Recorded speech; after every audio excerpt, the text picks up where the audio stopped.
So, earlier this year, Jinger Duggar dropped a memoir that had everyone's tongues wagging.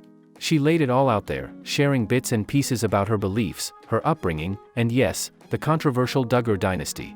But hold up, fam, cause some eagle-eyed fans weren't exactly satisfied with the full scoop. They thought Jinger held back a bit, leaving them hungry for more deets. Now, here's where things take a turn. Brace yourselves, cause Jinger's breaking out the truth grenades in an interview on Mayim Bialik's podcast. Yeah, you heard that right, the saddest part of her childhood, right on the airwaves. Imagine having a pair of glasses on, but these lenses make you see the world in a whole different light. Jinger reminisces about a time when her parents' teachings had her sizing up everyone like she was the moral compass of the universe. And let me tell you, she didn't just dip her toes in these teachings, she was in deep. She's like, yo, I was the most devout in my circle, totally soaking up these principles like a sponge. But guess what, fam? She started side-eyeing families who didn't march to the same drumbeat.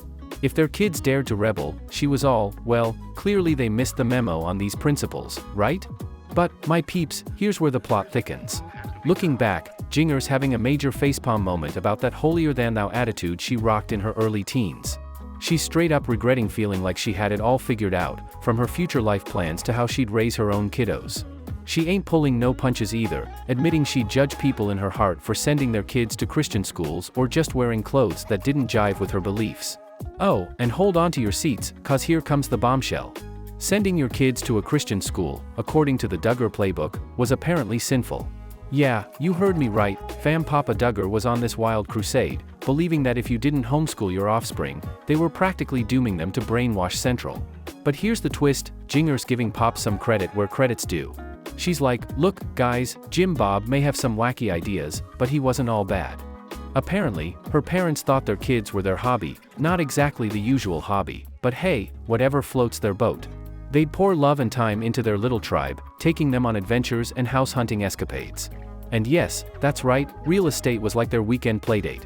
Must have been some wild Monopoly games in that household.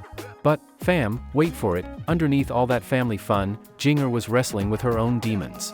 Anxiety and fears were her silent sidekicks. She's opening up about how that perfect picture of a happy home had a darker side that nobody saw. It's a lot to process, right? Okay, let's pump the brakes for a sec. You might be thinking, hey, Max, wasn't Jim Bob a bit of a letdown when it came to protecting his daughters? Yeah, I'm with you on that, but Jinger's got her own angle on things. She's sharing her truth, and hey, let's give her props for that. It's like she's finally ripping the curtain away from some of the nuttier lessons her folks taught her. Alright, fam, that's the 411 on Jinger's jaw-dropping revelation. Did this news catch you off guard or what? Drop those jaws in the comments below and let's get a convo going. Don't forget to hit that like button and subscribe if you're vibing with this content. Catch you on the flip side, and remember, keep it real. It's your main man Max signing off. Peace.